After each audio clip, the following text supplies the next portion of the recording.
please take your seats in the grand ballroom and ensure that the cell phones, all of your cell phones are turned off or set to silent. Thank you.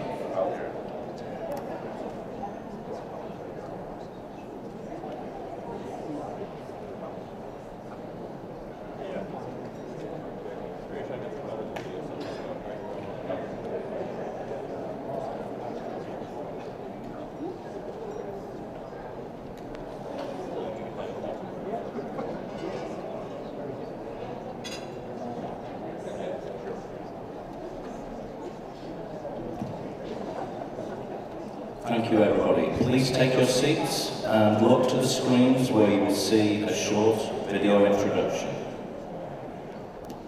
Over 7 billion humans inhabit planet Earth. Experts tell us we collectively produce more than enough food to feed everyone. But why do 800 million people still go to sleep hungry every night? And why do over 3 million children die every year due to malnutrition? The causes are many. The problem is growing. Solving the problem of global food nutrition security is complex. Perhaps the solution is right before our eyes, if only we could see the entire picture. The solution is breathtakingly simple. The answer to zero hunger lies within existing agriculture and nutrition data. Right now, this information is inaccessible to many. This is why we believe in making this data open and available for unrestricted use worldwide. To combat hunger, promote innovation, create economic opportunities, empower farmers, and improve the health of everyone. Let's ensure no one goes to bed hungry. You have the opportunity right now to end world hunger. All you have to do is lend your voice to tell public, private, and non-profit organizations to commit to making agriculture and nutrition data open and freely available. Together, we can be the generation that takes the most important step to end world hunger by setting agriculture and nutrition data free.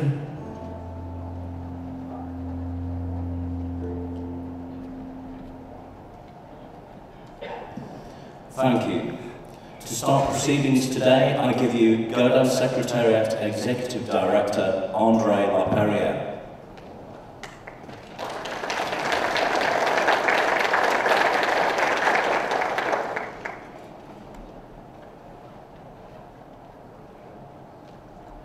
Good morning, everybody. Good morning again to those who were here yesterday, and welcome to those joining us today. My name is André Laperrière. I have the honor and privilege to be the Executive Director of the GODAN Secretariat and to welcome you to this summit. It's not always easy to explain GODAN. That's a question I'm asked on a regular basis. So last night I was thinking about it, and what is GODAN for me? When I think of GODAN, I think of many things. I think of progress. I think of a planet fully fed and well fed. I think overcoming climate change and demographics, ensuring full food security for everyone. I think of sharing and working together. I think of 360 members, 370 today, from all across the globe that are joined by this commitment that together we're stronger. So I think of universities talking to farmers, research centers talking to UN consumers, space agencies talking to genomes people. I think of all of them turning for one single purpose, to make the farmers, the consumers, better fed, living in a better world.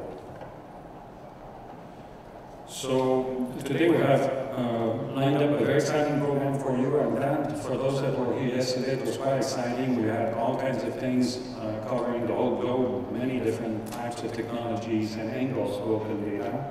We have a hackathon that's been going out through the night, so the winners will be announced later on today. Lots of energy coming from that group, I guarantee you.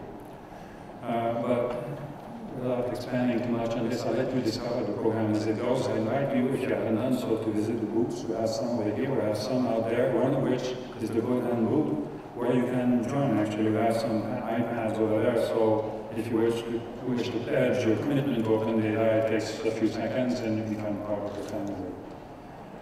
Meanwhile, to facilitate today's discussion, I have the pleasure to introduce you to my GODAN partner, colleague, and friend, Mr. Amir Hassan.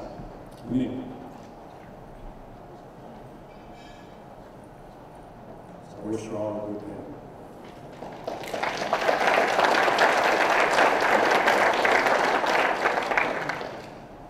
Thank you, Andre. I have been amazed how the GODAN team has been at this process, and they're just amazing. I'm so glad Andre gave me the one-on-one on GODAN. That also helps me as well. But to me, it's quite simple. What all of you are doing in this room, and I would say countless thousands and hundreds of thousands of others, is how do we address the challenges of food security, providing better nutrition to people around the world. And GODAN is the platform to encourage that action and coalesce all of you together. And so we're so grateful that we're together. We start this morning's program with representatives from the UK. As you know, UK is our core partner, one of the visionaries committed to having this initiative up and running. And we're so pleased to have Catherine Brown, who's the Chief Executive of the UK Food Standards Agency. Catherine has one thing in common with me. She's trained as a management accountant. I'm one of those dull and boring chartered accountants. And then the UN made the mistake of recruiting me about 30 years ago. And that's how long it took them to get rid of me. So, Catherine's come with a wonderful background in the food security issue. Not only has she the responsibility to ensure that what food comes on the table, the supply chain, how it works in the UK, is up to the highest standards. That's the prevention side of it, because we don't see it until something happens. So you're the person behind the scenes, and you also ran APLA, which is the Animal and Plenary agency. So we're honored to have you here. Welcome.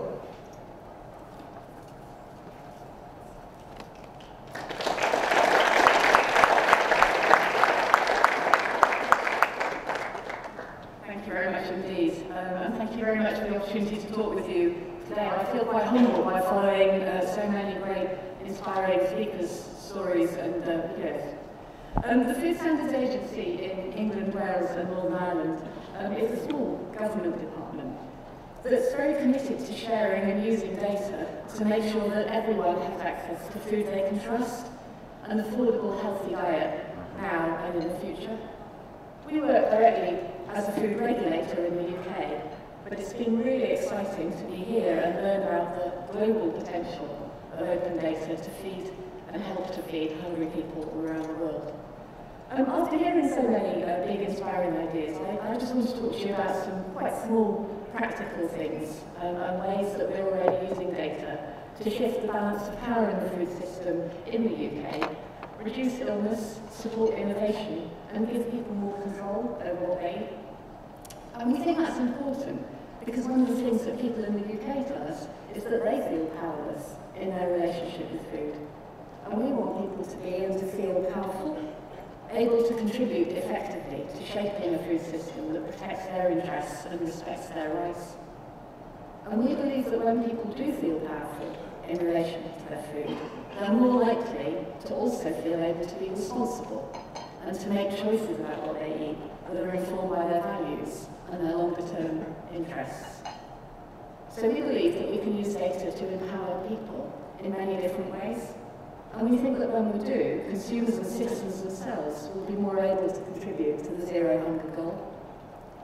Our research shows us that consumers of food are very well able to engage with complex issues relating to the food system if they're given the right support and opportunities to do so. And we believe that citizens have the right to make decisions about their food, knowing the facts about it, including its impacts on them, their health, the environment. And this requires much greater transparency in the food system. Sometimes we can make things more transparent for people ourselves using data that we hold. One example of where we've collected a large amount of data and published it in a way that empowers consumers and has made food safer is the Food Hygiene Rating Scheme. This is a scheme that means that every ready-to-eat food outlet in England, Wales and Northern Ireland has a rating from 0 to 5 that people can use to find out how clean and compliant a premises is before they decide to eat there. This shows it's possible to take a range of information, in this case about premises and their hygiene practices, and distill them into a simple index that is understood by citizens and consumers and allows them to make better informed decisions. It gives people a chance to make an informed choice about where they eat, and our recent impact assessments show that where businesses are forced to show their rating at the point of purchase, it has improved standards and reduced the number of people getting ill, which is quite a big impact from a little sticker on a door. As well as giving power to the people, open data can enable and encourage innovation. And as we all work together to try and address the challenges in the global food system, as we all know, innovation is going to be absolutely essential. And we believe that innovation is best served by all of us being open with our data, our ideas, and our energy. The spirit of GODAN, as you might say.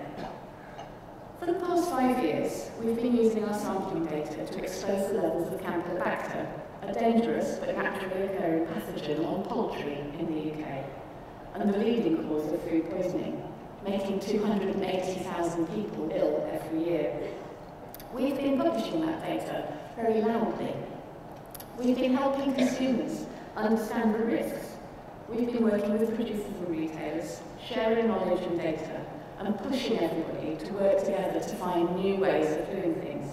And now, industry has successfully reduced Campylobacter to a level that they said was absolutely impossible 5 years ago. And that's data and openness driving accountability and action.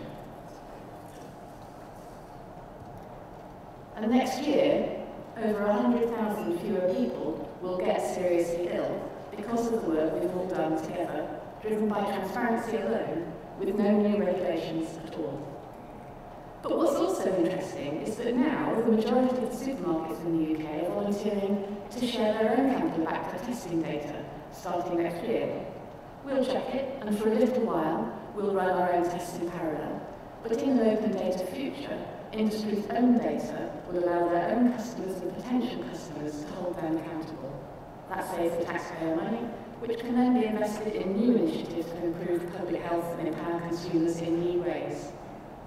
The UK government recognises that government data belongs to its citizens, and that's one reason why we in the FSA are committed to making 95% of the data that we hold into open data by the end of this year.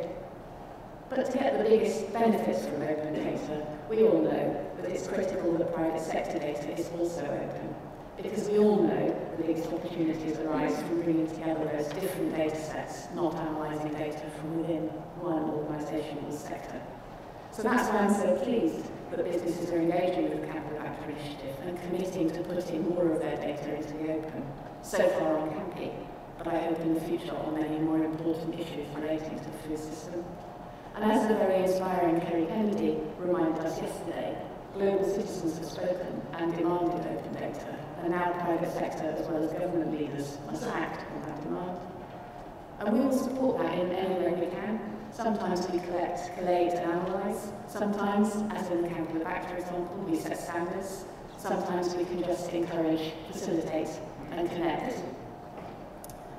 Of course, as well as government and private sector data sources, there is also individual data. And in the same way as we try to make institutional data deliver benefits to citizens and the food system, we want to put aggregated individual data to work to deliver benefits too. Using tools like social media, we can pinpoint risks in new ways, be smarter and act faster based on the power of data. Not just in terms of services to consumers like allergy alerts, for example, but in terms of the data we can collect at scale and in real time. We can now use Twitter data to identify norovirus, for example, several weeks before public health laboratories send the alert. You can see from the chart that there's a very clear correlation between the frequency of use of #vomit, for example, and peaks in the reporting of norovirus. So, being alert to what big data can tell us enables us to make more timely public health interventions, like running wash your hands campaigns, at the very moment that they can make the biggest impact on the spread of foodborne disease. So what does this mean for global hunger? Part of our focus is about empowering the public with the knowledge they need to make a difference, not just in their own homes when preparing and cooking their food, but in their buying choices and the way that they can come together to share information and act to make changes. People's interests in the food system vary and wide-ranging. Of course, some of them are based on immediate concerns about health, safety and price. Some, however, are able to think more broadly about the wider impact of our food choices, including on the environment, longer-term health, or on human rights. People tell us it's often habit, not choice, that leads them to eat what they eat. And most of them don't really know the wider impacts. When they find out, many want to do something different. Opening up data is a critical part of enabling that to happen. It enables all of us, people, the public and private sector, academics, the third sector, entrepreneurs, to have access to data to support innovation.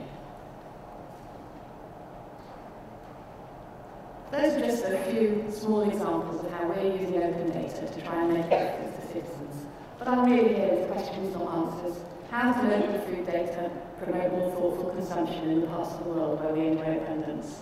How can data help those of us who use too much of the world's resources contribute to a future where we all have enough? And how can we work together across sector and organisation boundaries to free data to support beneficial innovation in the global food system? I look forward very much to continuing to work with you all towards solutions. Thank you very much indeed.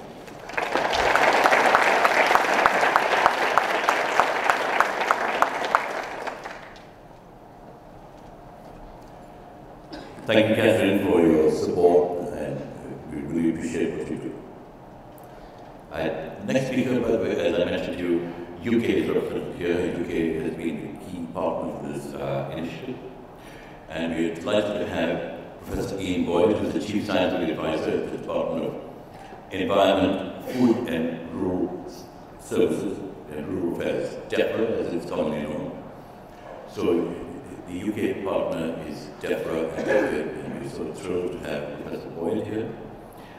He has, not only does he understand this field, but he also understands ocean issues, as he's the director of the Scottish Ocean Institute. And we tend to forget that in some countries, 90% of the food comes from the oceans. And therefore, protection of the oceans is equally important. Mr. Boyd, we are honored to have you here. Thank you.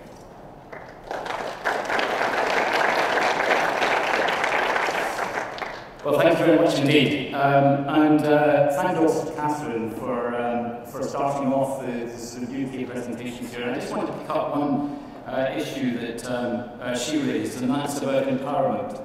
And I think that the strong message from open data is about turning data into knowledge that can then help people to make more informed decisions. And I notice I don't say better decisions, because actually that's a value judgment.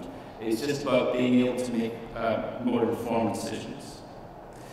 DEFRA is an arm of government, and it is delighted to be able to support GODAN. And one of the reasons why I'm standing here today is because we would like to lead by example. But I want to start with the picture that's on the screen at the moment, because open data is not only useful to us, it's also beautiful. And this example of open data is a central image of plankton bloom from the Barents Sea. This is open data. And we can use it in all sorts of ways to engage with people. I think we've seen a lot of this in some of the introductions to this meeting. But nevertheless, engaging people with data is about showing how it can help them, and also about how it is beautiful. DEFRA takes a view of open data that it wants to turn itself as an organisation, as a whole organisational structure, into a data-driven process. And to start that, we have to make sure that we're all working in the same direction. So we have certain domestic priorities, and we want to be able to bring data to bear on delivering those domestic priorities. We want a cleaner, healthier environment. We want a world-leading food and farming industry in the UK. We want a thriving rural economy. We want to protect ourselves against floods, animal and plant disease and other hazards. And that includes droughts as well, because we do have those in the UK on occasions.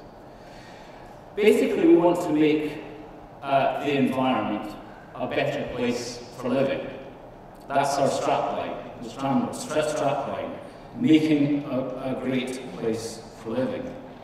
And we want to do that in partnership, and that's why we're here engaging today, and with GODAN, and with a lot of other initiatives as well. We want to be able to develop systems and processes that help other people to use data better as well.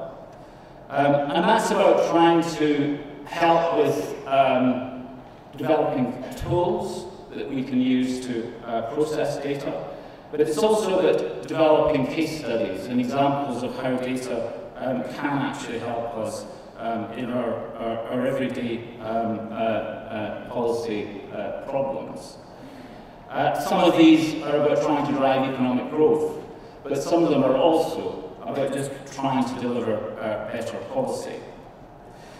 We actually use a wide variety of different forms of data, from research data through to quite fine-scale data sets. But all of them are aiming to try to drive these objectives of economic growth and delivering better policy. So what have we done with respect to open data? And open data is really only the first part of the whole process. Actually, I just realised these are not moving on the slides, but anyway, it doesn't matter. Open data is only the first part of the process that we're trying to put in place. We have to develop the tools and processes that deliver data, but in order to do that, we need to make sure that we have our data sets in an open format. And DEFRA, over the last 6 months or so, has published 12,000 open data sets on the gov.uk website. And that represents 42% of all the UK government's open data. So we're putting our money where our mouth is, essentially. Some of those data sets are very substantial. There are all sorts of different definitions of what a data set can look like, and some can be very small and some can be very large. But one data set, for example, is a LiDAR data set that covers the whole of the UK. So that's a centimetre scale survey of the whole of the UK. It is being used already, and we have, and it's being used actually not actually in terms of increasing food production, but it's actually being used by games manufacturers to allow people who play computer games to fly through the cities of the UK. That is just an example of how the data are being picked up. But there's been almost 250,000 downloads of data from our website in the last 3 months. So I think that gives you an impression of the fact that just by making those data open, we are giving access to a whole range of different people, many of whom we don't know anything about, who are interested in the data and want to use the data, and want to build apps off the top of the data, which eventually will come back to us to be useful, but will actually be useful in the wider community as well. So I think we've already achieved a huge amount with respect to open data. I don't know if it does actually move on. Well, let's move on. Sorry. Here we go. We also have crowdsourcing data in the UK. Not all the data that we are responsible for comes from government. There's a lot comes from other sources. And crowdsourcing is a huge potential, has huge potential for the future. I'm putting one illustration up here of our National Biodiversity Network, which is a voluntary network. It's not run by government, but it makes all its data available openly. It has 129 million species records within it, all spatially explicit and all verified. Overlaying that data on other data is what we want to encourage, and overlaying it particularly on government data. Under Earth observation, we have a particular interest because Earth observation is a subset of open data. It was described yesterday how both the Landsat data that's derived from US satellites and the Copernicus data that's derived from the European satellite system is now open, and I think it is going to make a huge difference to how we deliver information to people in the future. But if we can't properly use those open satellite data, which we know where they come from, we know what they look like, we know how they're formatted, the challenge to us is to make sure that we can actually use these data in the ways we expect. So from our point of view, the test case is to make sure that we can actually use satellite data well into the future. And for that reason, we set up a Centre of Excellence in Earth Observation within DEFRA, and I'm responsible also for setting up a government Earth observation service right across the UK government, so that it can deliver services not just into the food and environmental area, but also into local planning and a variety of other types of government activities. There are lots of further opportunities from big data. We are considering machine learning, for example, and that's about taking the person out of the system. We will never take people out of the system completely, but having an end-to-end system from data collection through to delivery of knowledge is something that I think we all aspire to. And I think it's achievable in many areas, and particularly in the food and environment areas. And what next? Well, I think we need to simplify a lot of the processes. We've already made sure all our data is available on a single web portal. And that single web portal is a single portal for the whole of the UK government. It's not just for our department.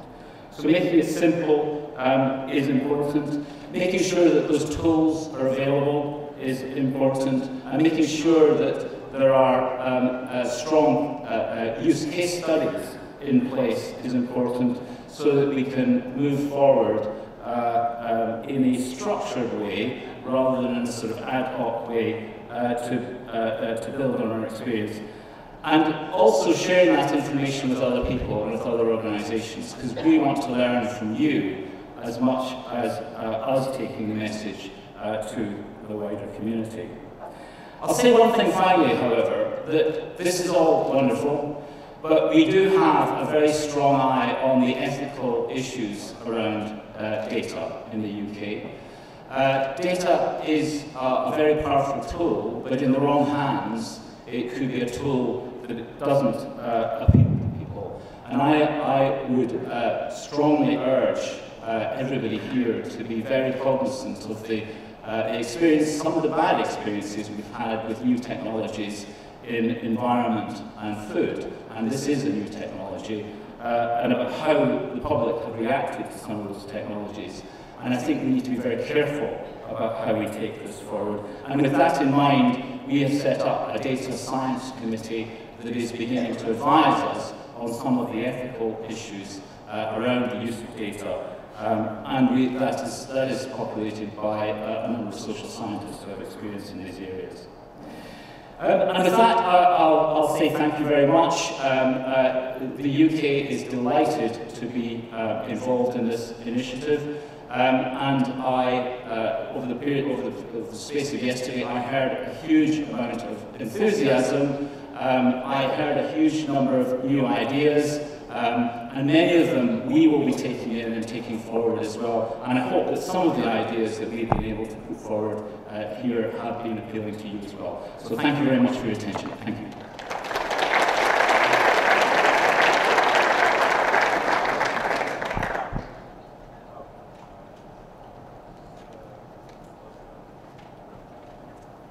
Thank you, Professor Boyd, and thank you for all your support to the GODAN initiative. As Andre mentioned earlier this morning in his remarks, we now have 370 GODAN partners, and through the help of our visionaries, we continue to expand on a daily basis. Thank you. The next speaker on our list is Professor Deasy, Ray Deasy. He's the founder of PUSH. He has a number of initiatives to his credit, but he was appointed by President Obama in 2011 to be the chair of the Board for International Food and Agriculture Development. That was 2011, then he was reappointed in 2012 for a 4-year term. And that initiative is essentially to strengthen capacity of individuals and institutions around the world, and it includes initiatives like GODAN. So, Professor Deasy, we are so honored to have you here. I also want to mention, was Chancellor of the University of Missouri. You should visit his bio, it's unbelievable. I wish I only had you 100 of that. Welcome, sir. Thank you.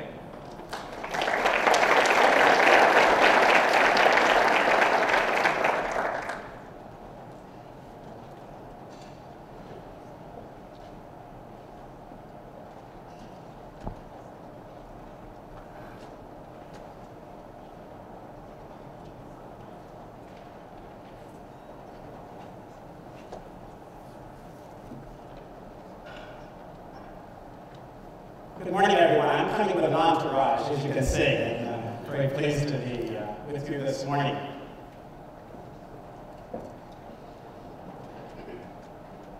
We have a panel this morning that's going to give you perspectives from the standpoint of universities and from those who work with universities in exciting ways, because I am here to represent PUSH as a member of the steering committee of PUSH, and from my university base, certainly at the University of Missouri, and for my work with the U.S. Agency for International Development through my advisory role as chair of the Board on International Food and Agricultural Development. So Amir, thank you very much. Director LaPierre, I really enjoyed your comments yesterday morning and this morning. It's been such an exciting summit for the last 2 days. And I know there's no one in this room who cannot say they've learned a great deal. I enjoyed very much the way you led off this morning saying, what is GODAN? What do you think of when you think of GODAN? The beautiful data, knowledge concept I like very much. It reminds me of Albert Einstein.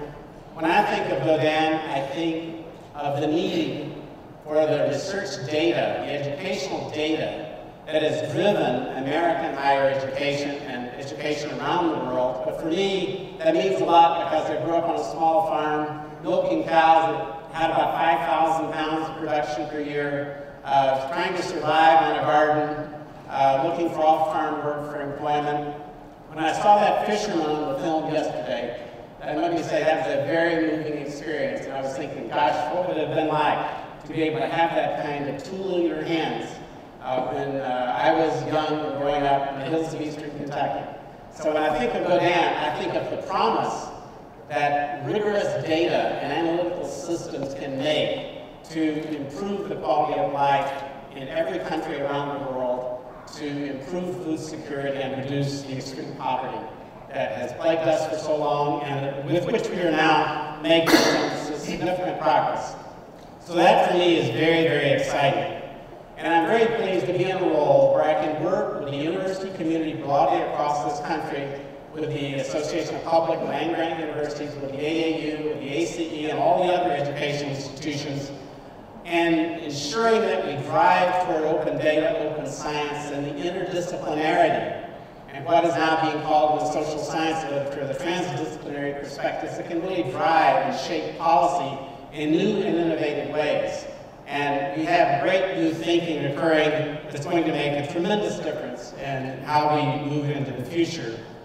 And we do this in partnership with the Department of Agriculture, Secretary Bill Sachs. Wonderful to see you, and you've been a champion of this movement, I know, and you've inspired so many of us to embrace this notion, to ensure that our faculty, and you're going to hear some examples of that today, particularly when we hear, I know, from the University of California, that's made such a tremendous commitment to open data. But I think we're going to see that in many other areas of our life as well.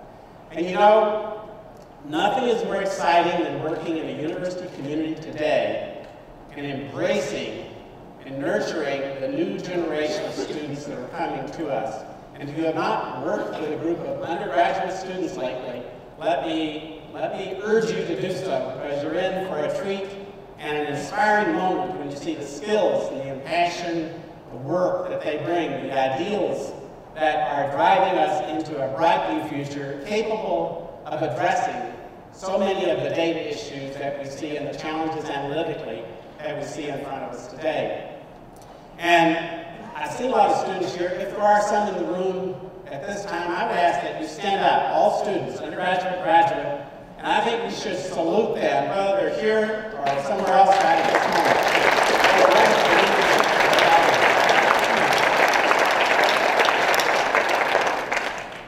We're truly drawing on, thank you very much, and the students are really our leaders for the future. They're going to make the difference through the various disciplines that they are engaged in, because they're now asking not just for in-depth studies in their own data, but they're looking for how the different disciplines work together. They're forcing the faculty of our universities to be much more broad-based and in-depth on the way knowledge is brought together and the way that we approach the analytical issues.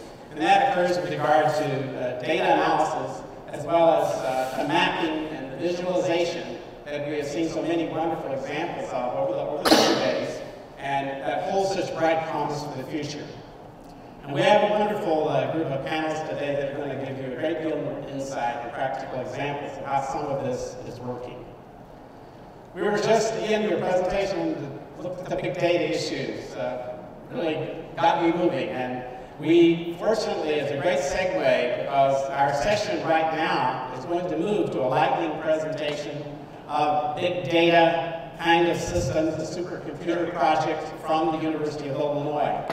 And at this moment, we have Amy Marshall-Colon, assistant professor at the University of Illinois, and AJ Christensen, visualization programmer, who are going to bring us an example in the next few minutes of how we can use big data, supercomputers, in ways that give new insight into some of these most perplexing issues, and particularly illustrating how plant scientists can use this tool of discovery and outreach to make a real difference in the future of what we do in academic work and what we do in the world in addressing some of these issues. So I will turn the program over to Amy Marshall-Colon and AJ Christensen.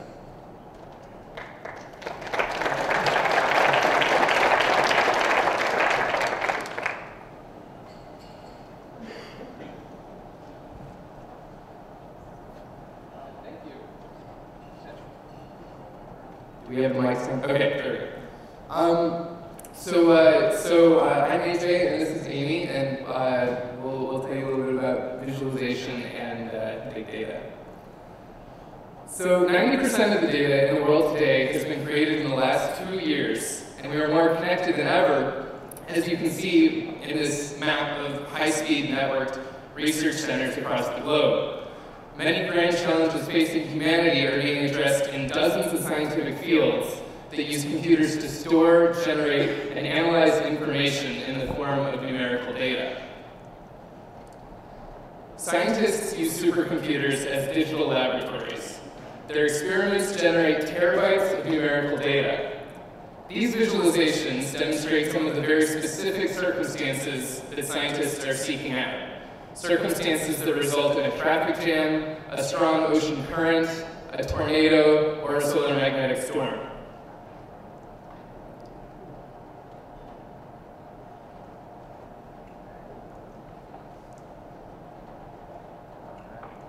Sorry, trying to advance the slides here.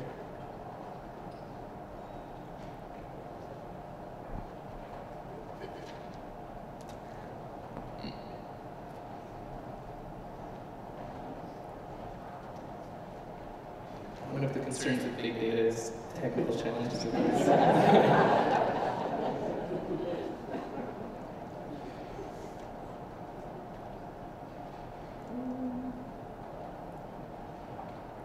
I'm just going to go ahead and restart the presentation. All right, there we go. So, modern science communities are facing unique problems in an increasingly data-driven landscape. Scientists are generating data 10 times faster than they are able to analyze it. Researchers barely scratch the surface of their data before moving on. Scientific visualization, that is, making imagery from vast arrays of numbers, is a powerful method for providing insight and helping scientists intuitively understand their data, find errors in their models, and discover phenomena that they may not have been looking for. For example, in this visualization of a real tornado hitting South Dakota, you see stream tubes colored yellow for quickly rising air and blue for sinking air. With these, you can identify a key feature in tornado formation called the rear flank downdraft. This visual analysis of the numbers also revealed a secondary counter-rotating tornado, something the storm chasers knew was a possibility, but that they did not see on the ground. Visualizations can also be used to tell a story. These are not Hollywood images, but by packaging high-resolution, data-driven imagery with a narrative, a score, and a celebrity narrator, we can distribute these stories to science centers across the world. These films play for 10 or more years, reaching millions of people.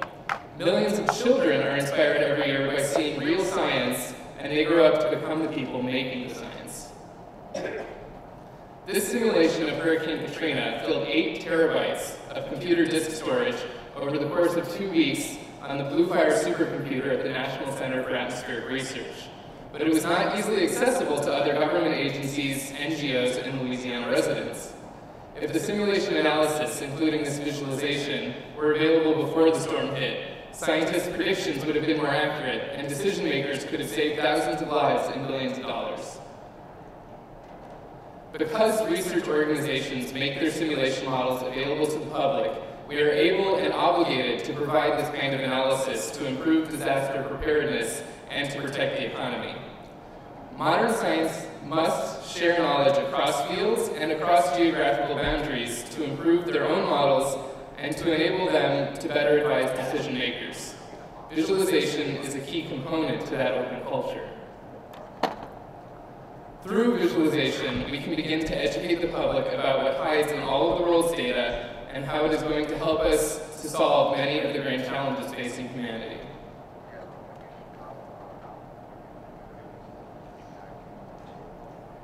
So one of these grand challenges relates to our global food security. And today, we've heard the statistic that there are nearly 800 million hungry people who are not getting adequate nutrition, and 98% of them live in developing countries. In addition to this, our global demand for food, feed, and fiber is expected to double by 2050. And so hunger, we've heard, is a multifaceted problem, and today, one of the major contributors to that is an uneven access to an actual surplus of food that we have produced. But that's not going to be the case in the future. So our current crop varieties are already experiencing stagnating yields, and this is projected to worsen into the future as these varieties are not adapted to future climate scenarios that will include higher temperatures and higher levels of atmospheric CO2. So there's a critical need today to accelerate our breeding programs to ensure our future food security. Roots and ecosystems in order to build a virtual crop. We can then test how this crop will respond to multiple climate scenarios. And then these model outputs can direct our research efforts toward breeding varieties with higher yield and better resource use efficiency despite the environmental challenges that they will face. We're also taking advantage of 3D visualization of the model outputs to make observations of how this crop will perform under climates that we've never experienced before. And so much like the tornado video that we saw, with our advanced visualization, we can see things in the data that we would have missed by just looking at numbers and graphs and tables. Our models are only as good as the data that goes into them. And these models can be improved by including agriculture data from around the world. However, we're missing data from many of the countries that could probably benefit the most from our computer models and our predictions. And so this is why open access to data is so critical to our future food security. So if you'd like to learn more about some of the things that we're doing in Illinois with big data visualization and the sense of agriculture, we welcome you to visit us at our table in the ballroom. Thanks very much.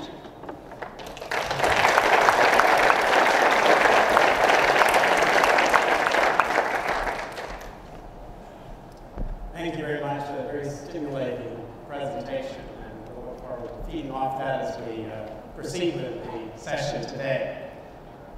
I want to introduce each of the panelists as they engage in dialogue and discussion with us here today. We're fortunate to have, in fact, the incoming leader of the University of Illinois Champaign-Urbana, Dr. Robert Jones, with us. And I'd promised Dr. Jones that we would engage in a dialogue, sort of as president to president. I flatter myself here as, of course, having served as chancellor at Missouri, and it just happens that Dr. Jones received his PhD at the University of Missouri. We're very proud of you, Robert, and all you have accomplished. He's had a very distinguished career. Let me take just a moment to tell you that he has served in a very distinguished as executive vice president of the University of Minnesota for many years. He's a very involved international scientist and speaker across continents in Africa, Asia, Europe, and certainly across the United States.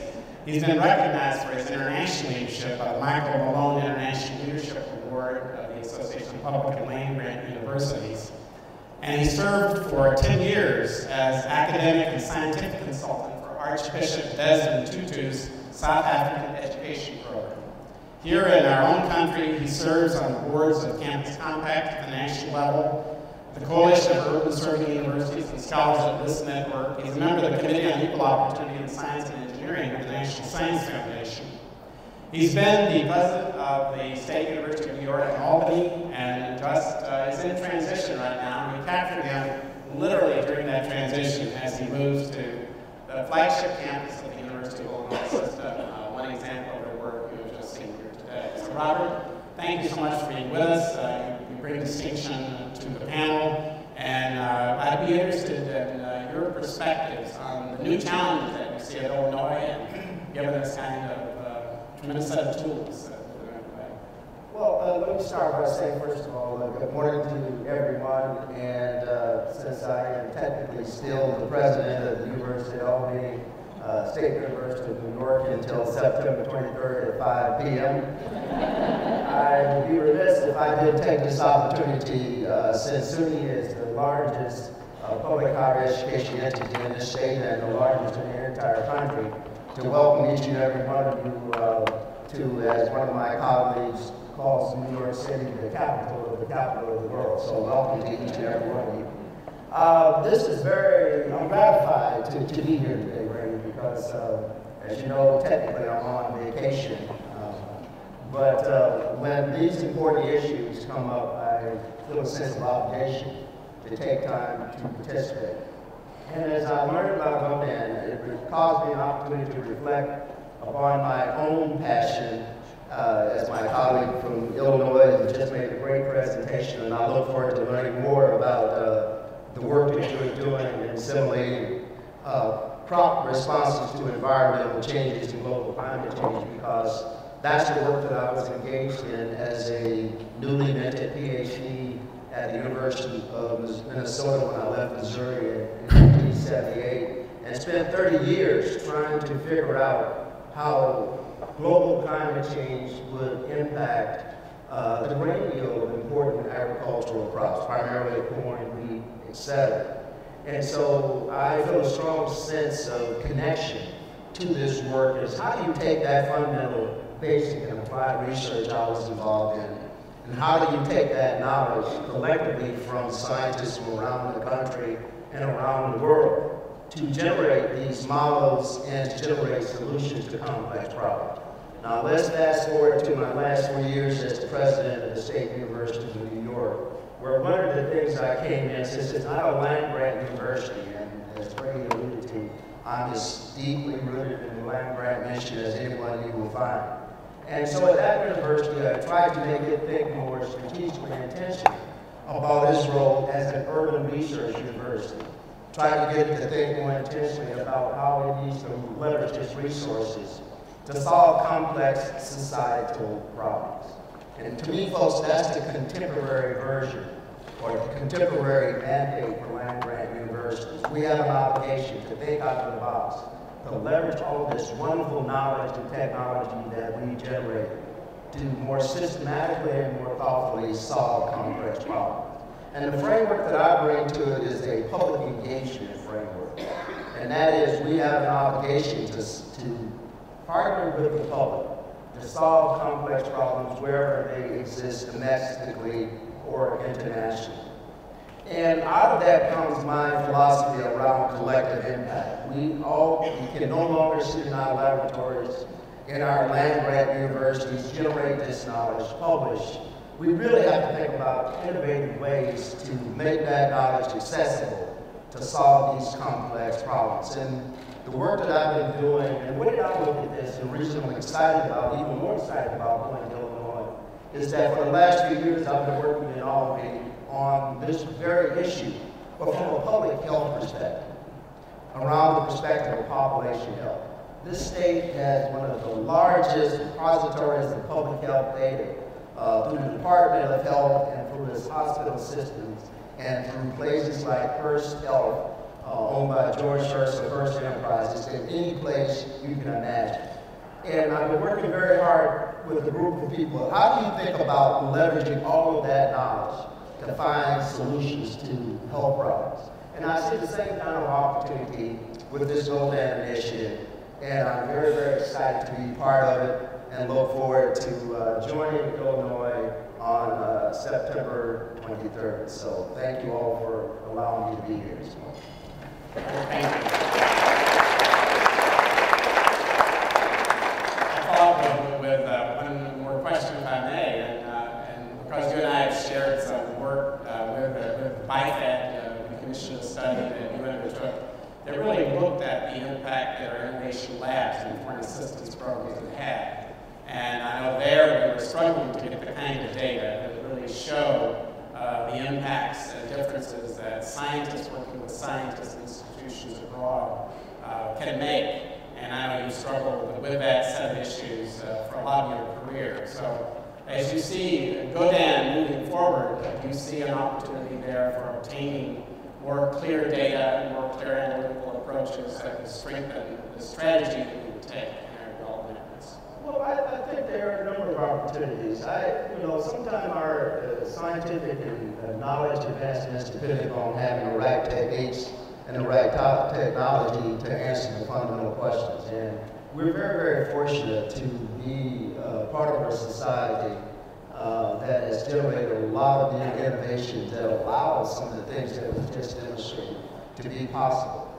But as I said earlier, it's critically important that we continue to think and innovate about what is the best mechanism to translate, as one of the previous speakers said, how do you translate that data into knowledge? It's all about the translation, and not only the translation, but then the application.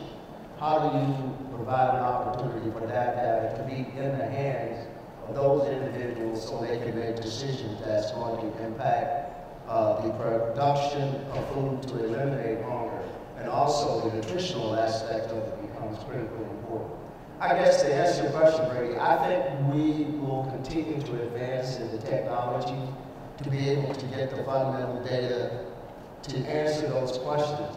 But what we have to be more strategic and intentional about is that translation and the application component of it. And I just don't think we spent enough time talking to each other and figuring out how I'm very big on the notion of collective impact. as I said earlier. I constantly tell my folks at Albany, not much gets done in isolation. It is only through identifying a common set of goals and objectives, a common understanding of what works and what doesn't work, a common understanding of how do you leverage data, and how do you make sure that, everybody talks about big data, and you have to be able to discern and get your hands on the right data to answer the right questions. And I think much too often we forget about that. So I'm very confident that an initiative like this is going to provide an opportunity for those of us on the academic side to become more strategic and intentional and be more innovative. But you have to be focused with intentionality about this notion of open data to solve societal problems. And how do we do that in a collective impact where we're all working toward the same common goals to solve some of these complex issues? And I fundamentally believe we will get there. Focused on intentionality, that's a beautiful phrase, and it really exemplifies, I think, what the organizers of PUSH, as we have tried to get Presidents United to solve hunger and bring that thinking to this format here at GODAN Summit. That illustrates that well, and I appreciate what you're doing. I know you're going to continue to be a very strong member of PUSH and hopefully strengthen us throughout the university community. Robert, thank you very much. We'll have a chance to, of course, talk more here as we move on to this very distinguished panel that we have before you here. And we'll move next to Dr. Linda Humiston, Vice President in the Division of Agriculture and Natural Resources for the entire University of California system. Dr. Humiston was a Peace Corps volunteer in Tunisia. We share that Peace Corps experience, different countries, different times, clearly. And, but it brings, I know, a certain commitment to what you've done in natural resources and policy throughout your career. And it's been a very distinguished career. President Obama in 2009 asked you to serve as California State Director of the Department of Agriculture and Rural Development focus of that initiative. And your 25 years of experience in public policy also was marked by serving President Clinton at his request in 1998-2001 as Deputy Undersecretary for Natural Resources and Environment at USDA. And that role you managed the Sustainable Development Institute, the 2002 World Summit for Sustainable Development in South Africa, and the 2006 World Water Forum in Mexico City. So, Linda, you come from such a broad perspective and set of issues that you've dealt with. And I know that in your role at the university, you're going to be able to make that pay off. And so we're looking forward to hearing more about that role and ways in which you feel that the university can contribute to GODAN. Great, thank you.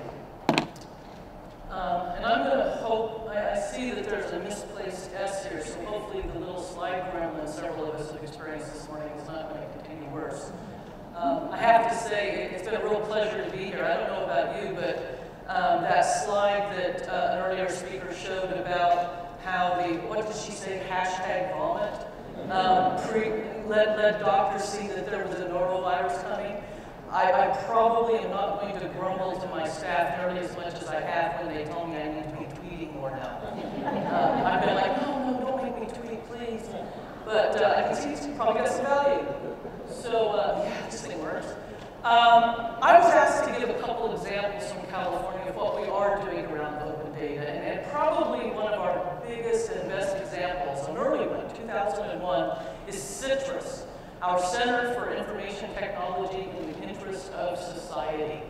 This was a former Governor Gray Davis initiative at several of our campuses, and what's really exciting about it is that it was a very early attempt to partner up data with really incredible computing power. If you're ever in California and really want to see some fun facilities that are doing this, I urge you to visit one of the CITRUS centers on one of our campuses. They really are bringing in the supercomputers with the data and seeing what they can do with it. And at this point, several different programs and initiatives are moving forward. Our Pacific Resource Platform, the California Health Network, and others. Another example I love to share about universities, because people don't often think of us this way, and yet in many ways for agriculture, it's probably one of our most important roles, is as a boundary organization. Boundary organizations have been used for decades by private sector businesses where they had a common issue or goal, but they didn't want to let each other see their data because, you know, the competitor might use the data against them or to outcompete them or something. And nowhere is that more true than agriculture. You get several farmers in a room, let me tell you, they all are sure that if their neighbor knows exactly what they're planting and when they plant it, they're going to somehow outsell them or outcompete them. So for universities, being able to work directly with those farmers and their partners, we can get our hands on that data and actually start doing the research and facilitating the kind of research that helps us get ahead of pests and diseases and find new cultivars and new solutions to the issues they're challenging. So it's a very powerful role that universities play. Another one is actually partnerships. This is a project we've had going on in California for several years now. It actually came out of a regional government, the Sacramento Area Council of Governments, which is 6 counties, who about a little less than a decade ago, because of requirements from the state legislature, started seeing how they could reduce air emissions and improve transportation. They quickly realized they needed to actually flip the whole regional planning thing upside down, where you had a city with many, many colors of all the different things going on it, and then one shade of green outside. Well, what the heck does one shade of green mean? So they flipped that upside down into the city being white, and the green turning into many, many, many shades of crops and cropping patterns, and how do you tie that to transportation, labor, housing, processing, etc. We've got a lot of partners there for that. Our Apps for Ag hackathons are something that we've been sponsoring around the state the past year, and I'm thrilled to say after 4 of those, we now have 5 startup companies. One particularly exciting one is a startup app on your phone that lets home gardeners make their excess produce available to folks that can use that food. And then last but not least, we've really taken leadership the last couple of years to open up the data in a very, very big way.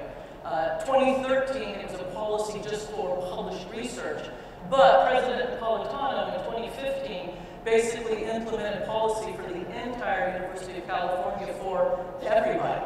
Grad students, even the folks that are janitors that might write something. Everything we produce is going to be online and available. We're very, very excited to move forward with that kind of open data commitment. So, thank you. Thank you.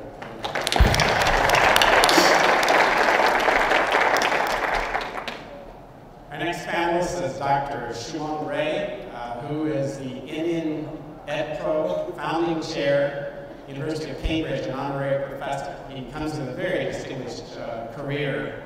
He's a licensed medical doctor as well as a registered nutritionist and has served in many, many capacities in both dimensions of education at his university in England and your commitment. And we just heard about agriculture, and we're interested in hearing more about the public health side of what you do as well. We'll link it there. Thank you. Thank you very much for that kind introduction, Professor Deaton, and thank you to Andre Leperia, who is in the other place, Oxford, but we do talk, and we are an early partner of GODAN. So we're very pleased to be here, and I'd like to point out a couple of my colleagues in the audience, Harrison Carter and Shivani Bhatt, if you make yourselves known, because we would like to actually have a dialogue with you after the panel and in the breaks. So I have the pleasurable task of leading the Global Centre for Nutrition and Health, based in Cambridge. And what we do is really look at some of the interstitial issues which I think will be of relevance here. So yesterday, in one of the sessions, the very capable chair from DFID summarised some of the future needs as better coverage with greater quality of data, so 1C for coverage, better capability in generating and using data, and also another C, which is one of coordination. I'd like to add a few other C's to that, and one of those is actually C for comfort zone, where I think we need to come out of our comfort zone in looking at the global open data agenda, and hopefully that will become evident in a moment. We need to also talk about the cracks, and if we don't talk about the cracks and address them, they will become gaps. and really those gaps could lead to other Cs which are controversies, and we really don't want that to happen. So in order to cover some of those additional Cs, I'm going to speak to one of the slight cracks that seems to be emerging, just to be provocative, and say that we've heard fantastic pledges around global open data which marry up the agenda of agriculture and nutrition. However, there is a whole separate and parallel stream of thinking and activity around the agenda that connects nutrition with human health, and therein lies one of the cracks which we must close before it becomes a gap. In order to do that, I'm going to try and speak to that point of nutrition and human health. So really, one of the things that we're facing, just to remind ourselves of what the health issues are, is a triple burden. So we have the coexistence of both under and overnutrition, as well as micronutrient deficiencies and chronic diseases to go with that. This is actually something that can not only happen in the same country or community, but even within an individual life course, people can be exposed to all three of these burdens in a space of time. And this actually presents a great challenge to national policy, health policy, and how we allocate resources. To take a step back, if some of you know of the work of Barry Hopkin at the University of North Carolina, we're all in a nutrition transition at the moment, simply because, from an evolutionary perspective, when settlements first began, famines first emerged, we saw a paradigm around undernutrition and issues to do with supply. We then began to see in recent decades a problem with oversupply and the diseases associated with plenty. And what we are seeing now is really an overlap of the two. So that's the conundrum, and there is an actual solution, and that lies in knowledge creation. So really, this ladder goes from basic sciences all the way up to population health, and as we go up that ladder, there's an increasing interface of nutrition evidence. I use the term evidence rather than data, because just as we don't consume nutrients, we consume foods in a diet, we need to actually work with evidence. And in order to offset the principles of evidence dissemination, we are working with the laboratory of the government chemist in the United Kingdom to upscale our reach. And this is a challenge that we've taken on, collaborating with this organisation and actually looking at how we can gain sustainable funding for initiatives that bring together networks that connect these three pillars. One of those pillars is really evidence around nutritional status. Another one is evidence around population behaviour, and there's evidence around practitioner knowledge. We think that influencing knowledge, attitudes and practices at the level of practitioners will have a knock-on effect in terms of patient and population behaviour, which in turn will determine nutritional status and better health outcomes. The trouble with this is that the levels of evidence between these pillars is very, very disparate, and actually there is very little interstitial evidence around the connections between the three. So really we'd like to define key domains which have practitioners at the centre, working with academics, businesses, clinicians, but also adding another A to that, and that is agriculturists, bringing together the evidence base around agriculture and nutrition, along with the evidence base around nutrition and human health. So really we've gone from a series of C grades to one big A, and that is A for action, and we've set ourselves the challenge of creating a call to action and working with all of you, because we can't do this alone. By the time we have our own summit on the 1st and 2nd of August in Cambridge, in partnership with GODAN, and I invite you all to pledge to a call to action to unite the evidence bases and to close the gap. Thank you very much.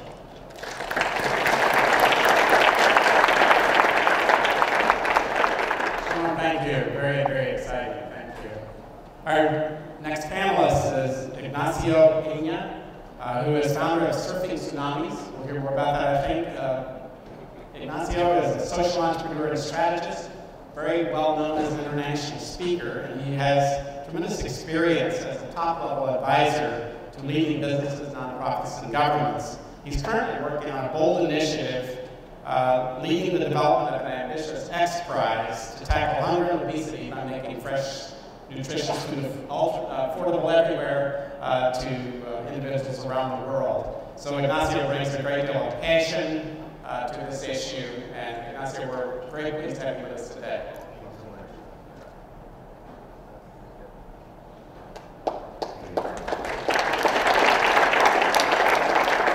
Thank you so much. It's a pleasure and an honor to be here with you. Let me start by framing what is the problem that we're trying to solve. Food is actually not serving well humanity and is destroying the planet. Over half of our population is either hungry, obese, or suffering micronutrient deficiency, and food is basically causing massive deforestation, ocean fishery depletion, water waste, and also pollution. We need a new food paradigm, particularly because when we look at the future challenges of humanity, we see major problems ahead. We can think about, for example, accelerated job automation, which is expected to cause the destruction of 77% of the jobs in China, 50% of the jobs in the US over the next 20 years. We can think about climate change, which can cause the displacement of hundreds of millions of people and can also affect food productivity. We can also think about growing global debt, which can cause financial crisis and slow global growth. So we have massive challenges, and our current food paradigm will not address these challenges. We need a new food paradigm. And I think that food can not only be a solution for the food-related problems, but it can also be the solution to bigger problems. 2,500 years ago, Hippocrates, the founder of medicine, said, let food be thy medicine. And I think that we can use food to heal our bodies, to heal our communities, to heal our economies, and to heal the planet. So what we're doing here at GODAN is really, really important. Because at the end, below all these problems that we were talking about, like major failures, micro failures across the value chain, but particularly because below all that, there's a major problem, which is solutions will come from innovation, but the food innovation system is broken. It's too small, too linear, and too attached to the status quo. If we solve this, if we put the innovation machinery to work again, then I think we can address all these problems that we were talking about. So that is why, together with the support of over 20 friends from around the world, actually, from the Americas, from Europe, and from Africa, we're putting together a proposal that we will present in 2 weeks for the X Prize Abundance Games, a global competition that seeks to make nutritious food ultra affordable everywhere, particularly fresh, nutritious food, fruits and vegetables. And it seeks to become the food innovation Olympics of the world, the opposite of the Hunger Games that my kids see in television being portrayed as sort of the future of humanity. A competition that will bring people together from around the world. It will bring innovators, investors, governments, corporations, universities to change this food paradigm and create, for example, open solutions like smartphone apps that can empower anyone to produce an abundance of food in a small plot of land. Or, for example, small modular food growing food growing systems that could be placed anywhere on Earth and can solve the problem or boost the possibilities of urban agriculture. I think that universities have a major role in solving this problem and can also play a vital role in these abundance games. I see universities as an ever-fresh fountain of ideas, of knowledge, of solutions. And I think it's also a place where the human spirit soars.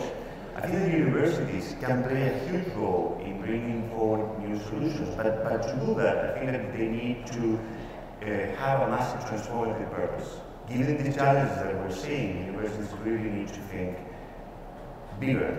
And I think that could be something that we could do, starting with what we're seeing here today at GODAN.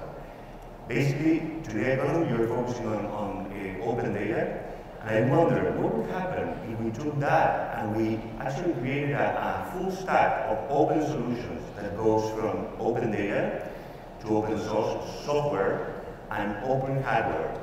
And not only have solutions that actually serve the status quo, but that really bring forward a new food paradigm that serves people better and heals the planet. So that's an idea that I bring to you. I think that you have much more power than you can imagine, and it's really, really important that this spirit that I see today here gets amplified and translated into what it can really become. Thank you.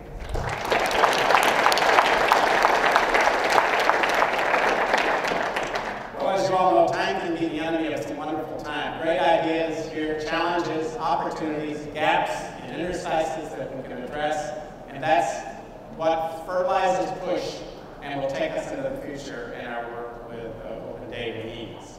Thank you all very much. Let's give the panelists here.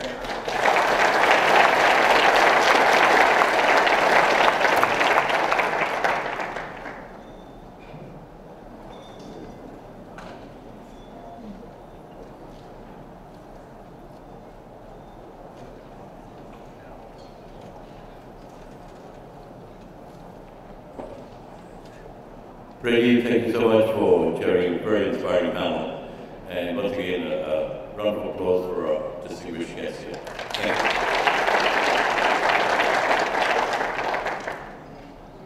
I'm so pleased to introduce the next guest, who is the United States Secretary of Agriculture, Secretary Thomas Vilsack.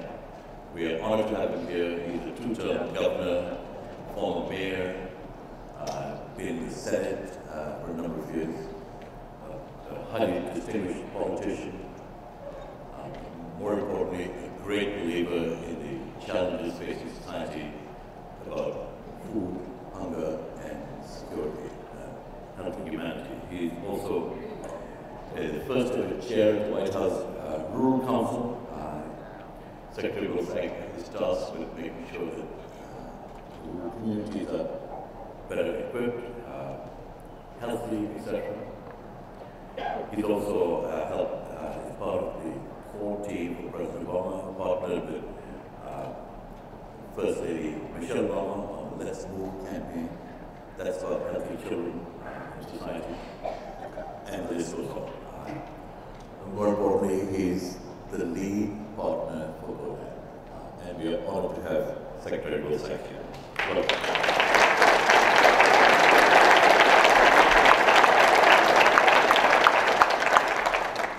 Well, good morning, and thank you very, very much for the opportunity to be here today. I'm very pleased to be here and joined by Dr. Kathy Witecki, who's leading our efforts in open data at the Department of Agriculture, and certainly appreciated the last panel, not the least of which was to see Glenda, a good friend, and someone who did great work for us in California when she worked in the administration. So I want to thank everyone for being here today. I want to thank all who were involved in planning this important event. Certainly, it's an opportunity for us to advance the agenda of open data, something which I think we are making the case today and through the course of this conference is extraordinarily important. And this is an impressive audience.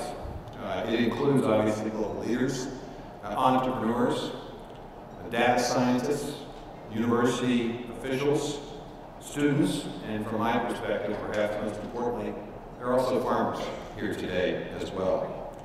This is an opportunity for us to celebrate the growth of the global open data for agriculture and nutrition effort. What started with a small number of countries and organizations has now grown to over 350 organizations from all over the globe. And I'm certainly proud of the role that the Department of Agriculture has played in helping to spawn this important effort.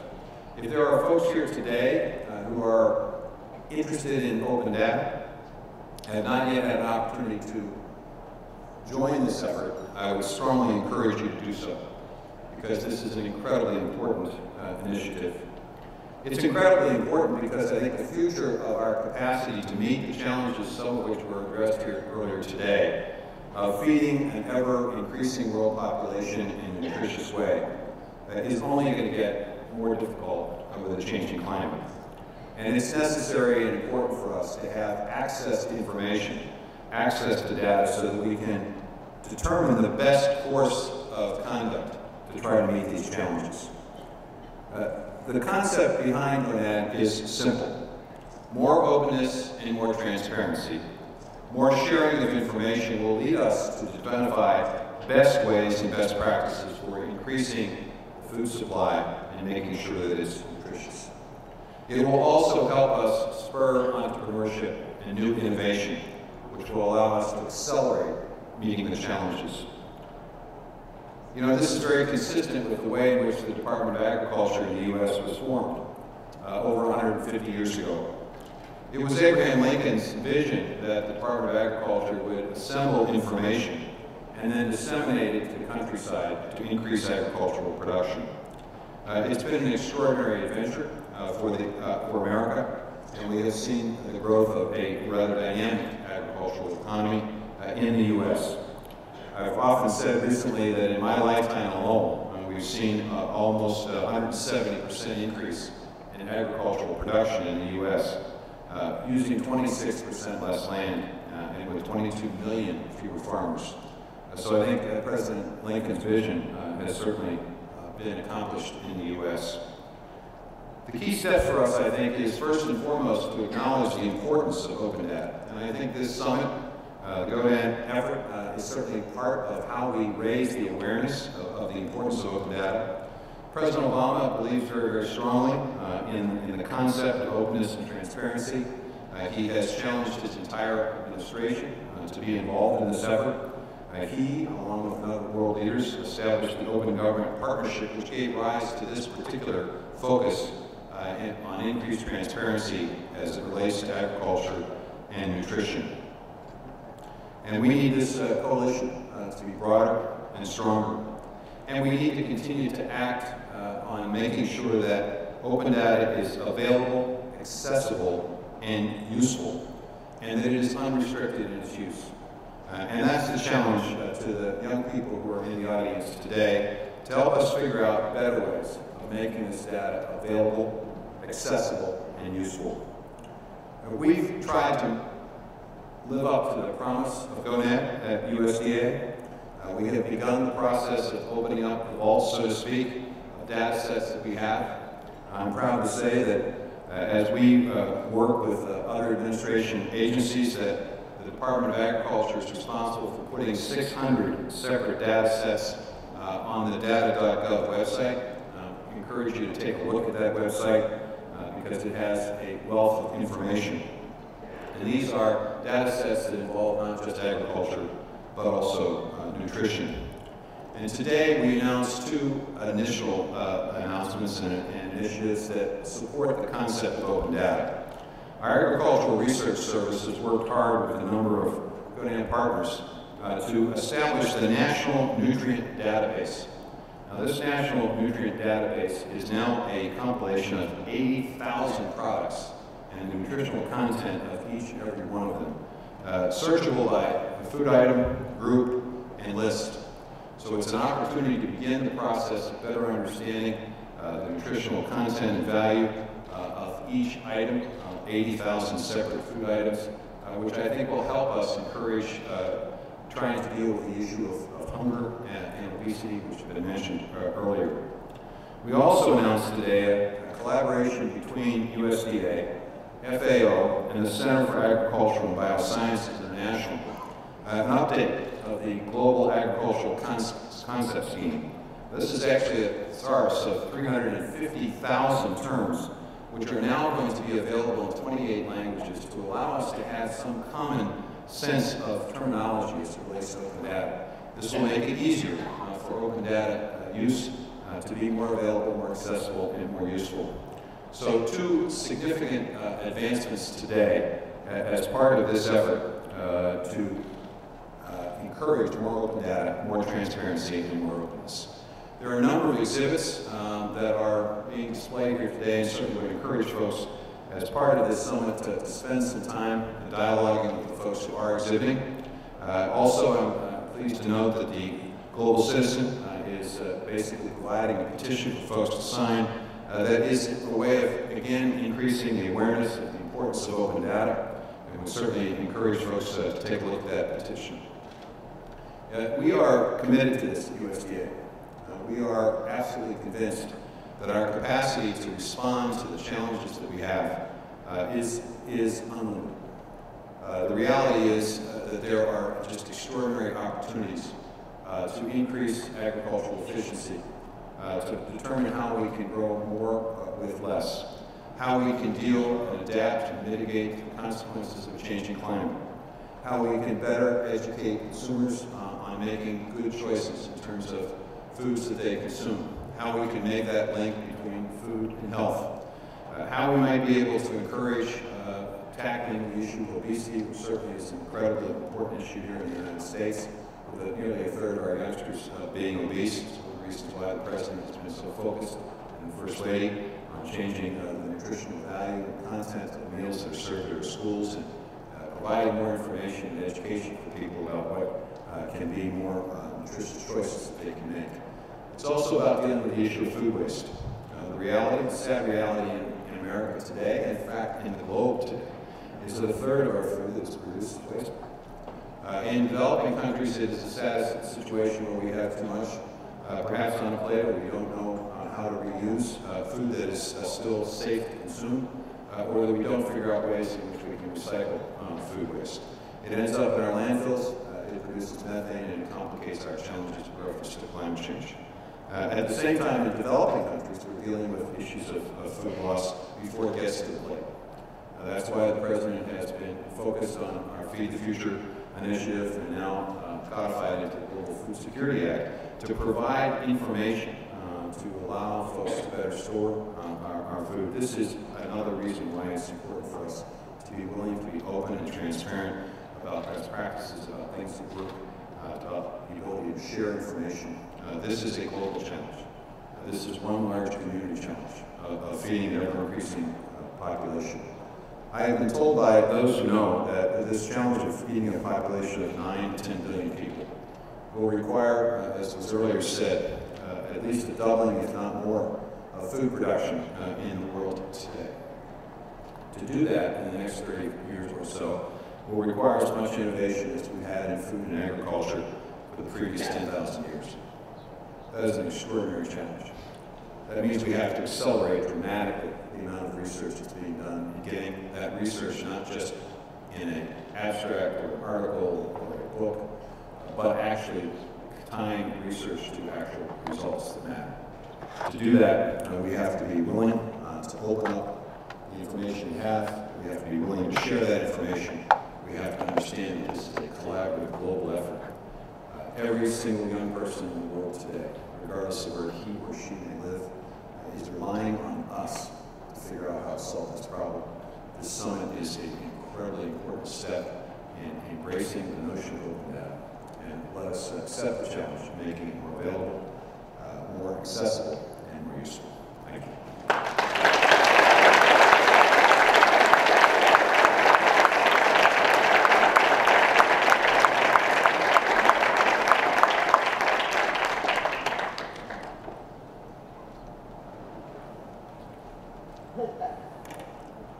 Thank you, Secretary Vilsack.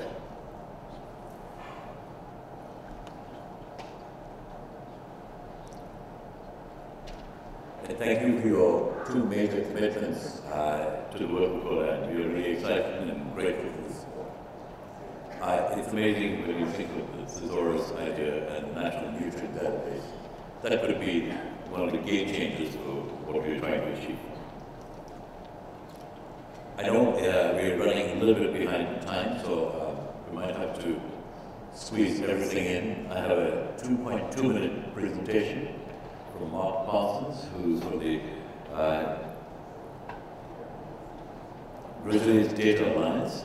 He's actually in Denver, involved in a very important dialogue with... I'm sorry I'm not there with you. But while you're having what I hope is a great meeting in New York, RDA is having our regular plenary.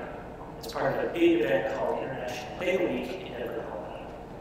So it's unfortunate that our meetings conflict, but I think it actually highlights something really good. Open sharing of data has really seen the company change. We've seen it in agriculture, and we've seen it in other disciplines. We've seen it across all research applications. Suddenly governments, NGOs, universities, publishers, professional societies, they're all making strong statements and policies around data sharing. Meetings like this one are having a big impact. There are going to be more meetings like this one. And I, for one, think that's pretty cool. Big data, as silly as it may be, is the buzzword of the day. Data scientists are considered sexy. We need to take advantage of this moment. And of course, we need to do it at a global level. And that's where the work of GODAN and RDA really helped. Both of our organizations started about the same time a few years ago. And the visions of our two organizations align really nicely. RDA envisions researchers and innovators openly sharing data across all barriers to address the grand challenges of society. And GODAN is trying to do that as well with the specific and incredibly important challenge of global food security. I love the theme of your conference. It's not just open data, it's open data for zero hunger. Way to think big. But not only were our visions open, we're doing real, practical work together. GODAN is taking a broad view of all the issues around sharing ag nutrition. RDA, on the other hand, is concerned with all domains, but focused on implementing the specific practices, methods, and technologies that enable open data sharing, what we call the social and technical bridges that enable open data sharing. And GODAN has helped RDA demonstrate how to do that in a way that solves real disciplinary problems, but also contributes to, makes use of broad generic solutions, contributing to a true global data infrastructure. That's what we're doing together. So I wish you all the best with your meeting, and I look forward to when we can meet again and collectively continue to mobilize this data revolution. Thank you very much. Thank you, Mike. We're sorry you're not here with us, and we hope to reconnect soon. Our next panel, we have a dynamic group of speakers here, and I'd like to introduce Steve Dauphin, who's the director of Kirchner Impact Foundation. He has a background in fund management, financier, extensive work and investment in the field of agriculture. And Steve also is on the board of the Auburn University Hunger Solution Institute. And I'm privileged to be involved in that effort too. So welcome to you and welcome to our distribution. Thank you very much. We appreciate it. We'll do our best to finish up sharply and give you enough time to navigate to the next events. But thrilled to be here today with this really quite remarkable panel. Our goal today is to talk a little bit about open data issues specifically through the lens of capital allocators. Those that are involved in influencing the flow of funds to solve problems or to create value in companies. We really couldn't have a more thoughtful group. I'll just do some quick introductions because the bios would take too long. The group is, in fact, so accomplished. To my left, Stefan Tannes, the Executive Managing Director of DSM, a global corporation with $8 billion in revenue, focused largely on animal health. Within DSM, Stefan is also responsible for the company's nutrition cluster, consisting of nutritional products and food specialties. He also oversees DSM's business in the Americas. Please welcome Stefan. To his left is Ann Ertz. Ann has a distinguished career in healthcare, which includes work with the Red Cross, the Institute of Tropical Medicine, and Novartis Pharma. Since 2013, she's been head of the Novartis Foundation, and that foundation is now focused on the quite grand challenge of rapidly expanding access to quality healthcare globally, but more specifically eliminating diseases such as leprosy and malaria. Please welcome Ann. To her left is Rebecca Middleton. Rebecca has a distinguished career shaping policy both inside of government agencies and outside of government agencies. Today she's the Executive Director of the Alliance to End Hunger and is responsible for implementing the Alliance's vision of bringing together diverse organizations to build the public and political will to end hunger. Please welcome Rebecca. And lastly is Dexter Payne. Dexter is the Chief Executive Officer and founder of Payne & Partners, a private equity firm focused on the food and ag sector. They currently manage over $3 billion in assets. And And I think notably and importantly, their investment firm has a very robust consideration of sustainability issues in all aspects of their decision-making process. So please welcome Dexter as well.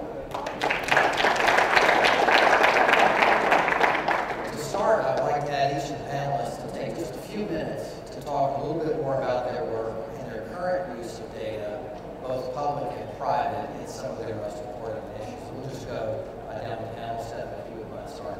Sure. The big majority of our activities is really about providing nutrition to living beings, whether those are animals or humans. Now, it is important to, of course, know what is your nutrition status, and then make recommendations to what kind of food or feed intake you should have to improve your nutrition status for better health and longevity. And I'll come back to that later on. Of course, particularly important that has high importance at the beginning of our lives. Thank you very much. At the Novartis Foundation, we measure everything we do. In fact, we come out of a company, Novartis, that is based on evidence-based medicine. So at the Novartis Foundation, we also measure everything we do, and we do where our company would focus on innovating, delivering more innovations in healthcare. What the Novartis Foundation is working at is innovating the delivery of healthcare, the opposite. Because the scale of the global health challenge nowadays is really unprecedented. As we heard from my colleague from Cambridge, there's this rapid urbanization with increasing rates of poverty, the unfinished agenda of the infectious diseases, the constant threat of emerging new diseases like we saw with Ebola, Zika, and then at the other side of the crossroad we have this rising tide of non-communicable diseases, or the chronic diseases. Chronic diseases are currently not the diseases of the rich anymore. They have become the diseases of the poor. And 80% of the mortality of chronic diseases occurs in low and middle income settings. So what is needed there to address this dual burden in low and middle income settings is really innovating the way healthcare is delivered. And to do that, we measure all of our programs. We pioneer new models of healthcare. We measure that from the beginning to the middle to the end. It's a continuous cycle of evaluation, adaptation of the whole work. We drive and we guide our work with that and application of those data. And on the other hand, our other work we are very much focusing on is how can we go the last miles in eliminating diseases, and where we focus on specifically at the moment is leprosy. Not at the moment, we've been doing it for many years, more than 60 years already. But leprosy, you thought it's gone, it doesn't exist anymore. Well, no, there's still like 250,000 new patients detected every year, and we have to walk those last miles. So how can we do that? We got rid of it here in the US and in Europe. We need better data to analyze current epidemiology because we don't know anything about this disease. The disease was gone before evidence-based medicine came. So we have to now model the data that is available from government sources, from private sources, everything combined to guide our actions and eliminate diseases. And I think it's really crucial in the world today to what another panelist this morning said, is that you translate your data into action. If you collect data that you won't use, like we do in many cases for healthcare, it doesn't work. You have to be able to use them. And a specific way you can use them nowadays with all the new methods and digital health tools there are, is that you empower persons, patients, to take more responsibility of their own health, for example.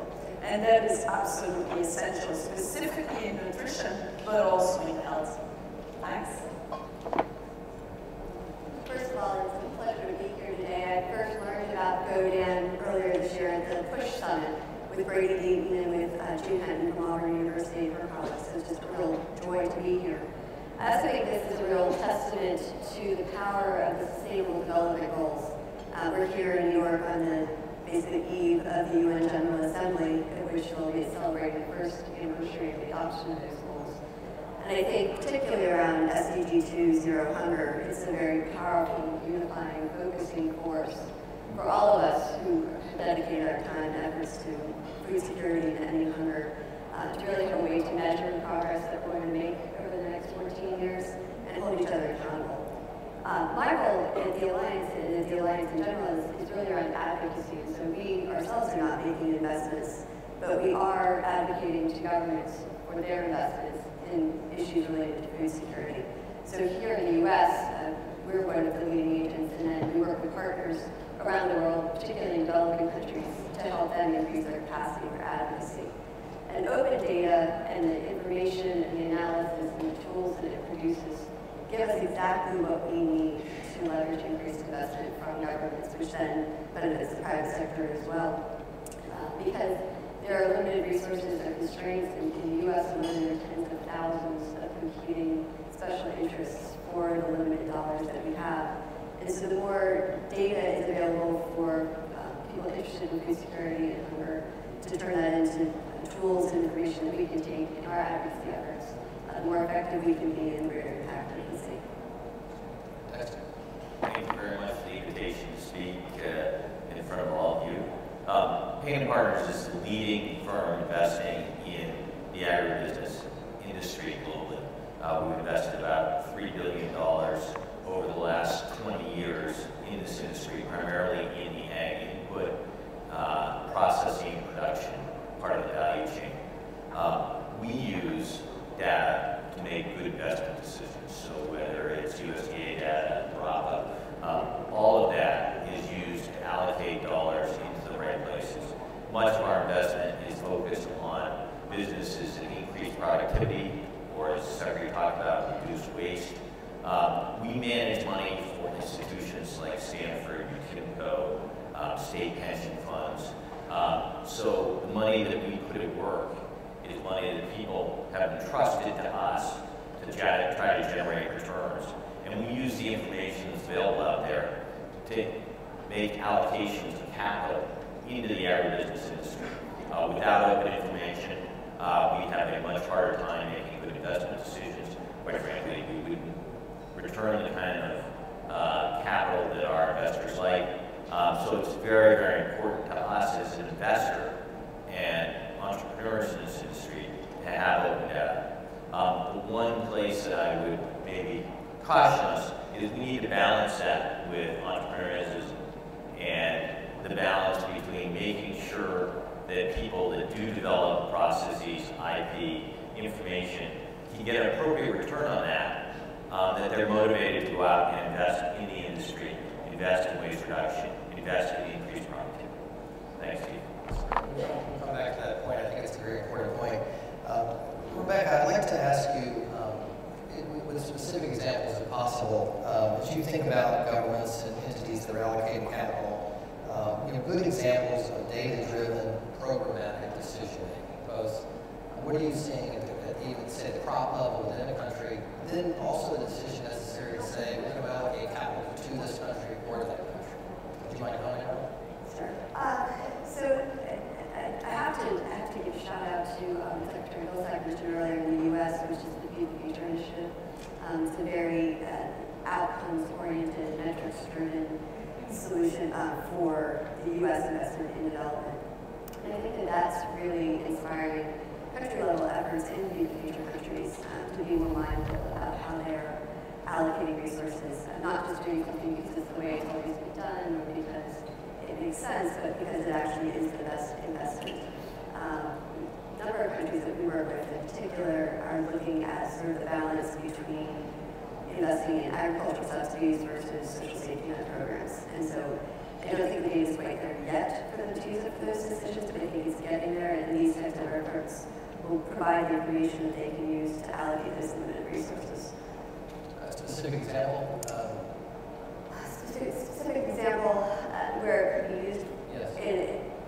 Potentially would be in Zambia, for instance. I was just there last year, and they actually have some really innovative programs underway. They also have very limited resources. Less than 10% of their population pays taxes just because it is such a small and farmer-focused country overall. They heavily subsidize maize production, which is a traditional crop, which is very worthwhile and certainly helping to have a small number of farmers produce enough food. But I think that there could be some really good analysis done there based on the open data across the continent, maybe looking at other programs in other countries, on whether some of those resources should be put into different programs, such as safety nets, things along those lines. Stephen, DSM's definition of hunger has a great appreciation for nutrient value, not just calories. We talked about that earlier, you and I did. And you're doing a lot of work as it relates to prenatal care. Can you give some examples of good uses of data and areas where, if you had more data available, you could make better decisions in the process? Sure. Just give me a few minutes to kind of lay out the challenge. We talk a lot about nutrition here, which is delightful. If you were at these events as little as maybe 10 years ago, that word would not be part of the vocabulary. And the reason is that the development community, through data, has realized in about 2008, 2009 that if you don't have good nutrition for the mother during pregnancy, and then for the child during breastfeeding and later on recovery food, that child's future is basically predetermined for the rest of its life. So stunting, the vulnerability to communicable diseases, your whole metabolic program for the rest of your life is programmed into those first 1,000 days from conception to about 2 years of age. You cannot fix that later on. Think about this responsibility as a parent once you realize that. And that is why nutrition is not coming more and more to the forefront. Now, of course, knowing the nutrition status is not something that you can simply do. Yes, you can take blood and go to a lab, but who does that? Who does that on a population basis? And now, with that knowledge, think about what's happening in developing countries. We have urbanization progressing at a massive pace.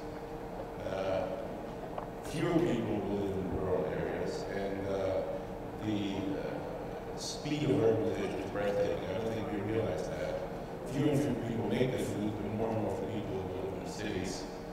And you take this knowledge about the importance of nutrition and the fact that whole new food systems will have to be put in place in these developing countries.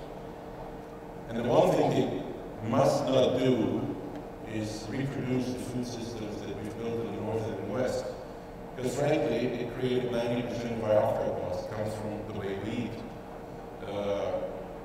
And if we did this across the world cannot stand it, cannot work with it. So what is the data we would need, coming back to that? It is really about, and we saw it in some of the panelists, understanding the nutrition status and at the most granular level possible, empowering consumers to know their own nutrition status, or knowing it in a regional, communal basis. The best we have today, the data we work with, is population data on a country level. So we know a certain country is more deficient in vitamin B3, or countries that don't have eat a lot of fish are deficient in omega-3. But if you knew that, taking the data that Secretary Vilsack talked about, combining that maybe with retail scanning data, and then you can start to talk about what is the nutritional status of the neighborhood, and therefore talk about what kind of foods should this neighborhood eat. Now there's an additional implication. People are like animals, have choices what they eat. So you really need to talk about what information you provide to people that they choose the good foods, what kind of foods can be fortified, what kind of foods are good fresh, and then bring that data together as we build the food systems in developing countries and hopefully rebuild them in this country. An example where I think this will work well is Clinton Initiative moves across the road here. Actually, Clinton Health Action Initiative has worked with several governments, and the Rwandan government is now putting in place a local food production system that supplies each of its community health centers with nutritious food for pregnant mothers, and then make sure they have good education about breastfeeding, and also provide complementary food for young children only about the age of 6 months. If once you can cover population, particularly this vulnerable stage, you can make a major step forward. Coming back to this country, I mean, think about the 1-year-old most popular vegetable today are not peas, or not carrots, it's potatoes in the form of French fries. Right? You've got to give data, you've got to give that information to consumers so that they make the right choices. So, Anne, kind of a two-part question for you that builds on this idea of there's some lessons that are and activities involved in the nutrition space that I think will be helpful to perhaps the ag space. And two things. One, from the foundation perspective, you deal with the interplay between public and private data. I would think often. You'll fund research, but you'll also have data that's necessarily private, and then does that data become public again at some point? So I'd love to comment on that. But secondly, are there some lessons obvious lessons from the nutrition arena that you might share with us, more of an ag perspective, in the ag space, lessons that we might learn or shortcuts that we might take to learn from nutrition as it relates to the ag community? So either order. Thank you. I can see. Yeah, maybe I mix them a little bit. Because I think definitely there's certain things the agriculture industry could take from what healthcare did, and the way healthcare has always been collecting data and using them in evidence-based medicine. Everything's evidence-based medicine, and you cannot bring a new therapeutic option to the market without very strict documentation in clinical trials and all that. But on the other hand, we at the Novartis Foundation, we look at the holistic problem of, for example, this dual disease burden in low-income urban settings. Let's take the city of Ulaanbaatar, for example, Mongolia, capital city. There's half of the population lives in this city. They were all nomads, but they are fed up with the harsh living conditions and the cold temperatures outside in the steppes and come to the city. There is almost no fresh food available. They have no healthy food choices available. So what we are trying to set up to address the problem of cardiovascular diseases in that city, and in many other cities as well, but I'll take this example, is to work together with other private sector partners, non-traditional health players, but the nutritional companies, the agricultural companies, the telecommunication companies for the digital part and the digital health applications, but also for the government, obviously. The government has to have the ownership of the whole thing, otherwise it won't work. And the shared measurement system of all the data we are collecting together on each of these different elements, there's also health insurance obviously involved. This is absolutely essential. Otherwise, no one knows how we are getting to our shared goal. If you don't share the measurement as well, you will never share the goal. But that is owned by the government, and we bring data into that system. So it is, it's a real strange question, because my chairman of the Novartis Foundation on the Board of Trustees is also the chairman of our company. And he tells me, how do you get all these great data on health outcomes in the populations? Because for a company as Novartis, it's very hard to convince authorities to use the data and translate them in policy. But we do this all the time, simply because we start from the beginning to have the ownership with the government. And that's a major difference between public and private data, and how it is absolutely essential in the current stage of global health and global nutrition to bring them together into one. And definitely there's some mistakes the agriculture and nutritional sector should not take over from the healthcare sector. As you know how many abundance there is in medical care here in North America, for example, how many useless tests and investigations are done that should be avoided if we would look at a more efficient model. But yeah, it is definitely true that I think the whole evolution of evidence-based in medicine can definitely be something to be leapfrogged in the nutritional sector. And lastly, but I was thinking when you were talking about the fact that you cannot fix your first years in life. It's so true. You can empower adults to take better responsibility, to be better and things, but it's their predisposition is there. And ironically, my first jobs as an emergency physician, when I was in the beginning of my career, I was working in war zones, and in Angola, Mozambique, my first jobs were to take care of malnourished people, very malnourished, because there was drought and there was war, so there was no access to food. And I lost a lot of malnourished children, which was the most frustrating thing you can imagine as a doctor, because you can treat them, but they go home and they find malnourished again. Now we know, 20 years later, I didn't know that at the time, that these children, their risk to develop metabolic disease, being obesity in later life, adult life, is like 50 times higher as our risk, who are born in a normal situation with a normal mother who was well fed than people in these situations. If your mother was malnourished, your life starts at a moment that low. Certainly, Roger Thoreau, many of you know, was yesterday, a great work on that topic as well. I'll pick up one of those two themes from Anne. This will probably be our last question to give everyone time to transition to the next event. Dexter, as you're working with companies that are trying to generate a return, they're trying to create value, they're trying to do it the right way, they're trying to exercise a more evolved form of capitalism than perhaps you've seen in the past. They do have to produce a return for their investors. And oftentimes those companies will fund research, and oftentimes they'll do that research in conjunction with universities. I would love for you to comment on, again, this boundary between when data is appropriately private, necessarily perhaps private, and when it can be public. If you have some examples, that would be great. General thoughts on that would be fantastic. And many of the businesses that we own have research collaborations agreements with both universities as well as government organizations.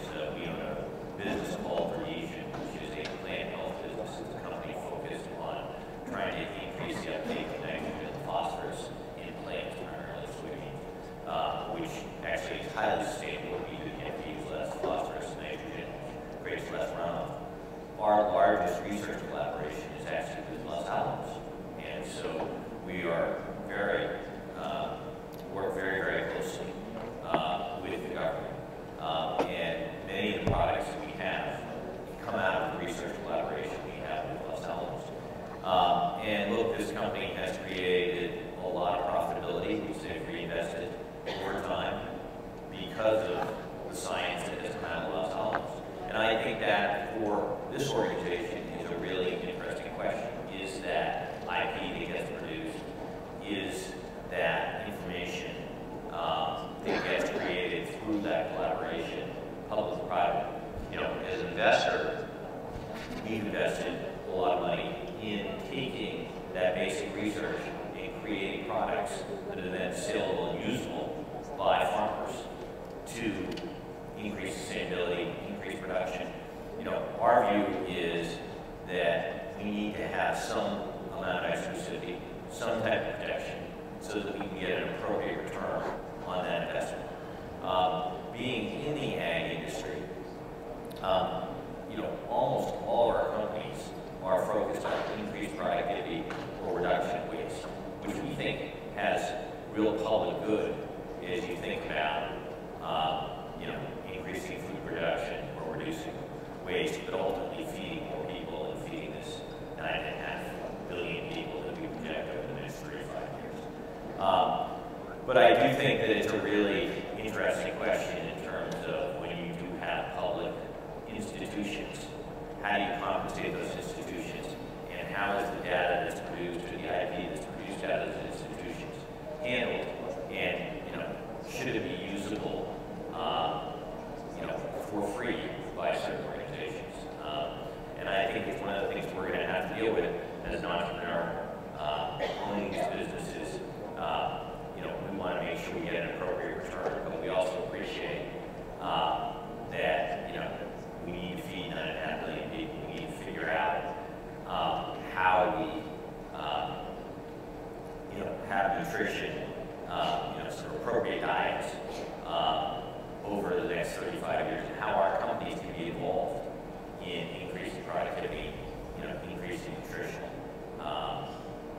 nutrition for these people that today aren't appropriately fed. So it's going to be a real issue, and I think it's one that GODAN, can be very much on the forefront in terms of solving, but it needs to understand private sector needs, for profit, and balance that with what they're trying to do with open data. Well, again, let's thank the panel for their contributions. We'll have 10 minutes to go through the next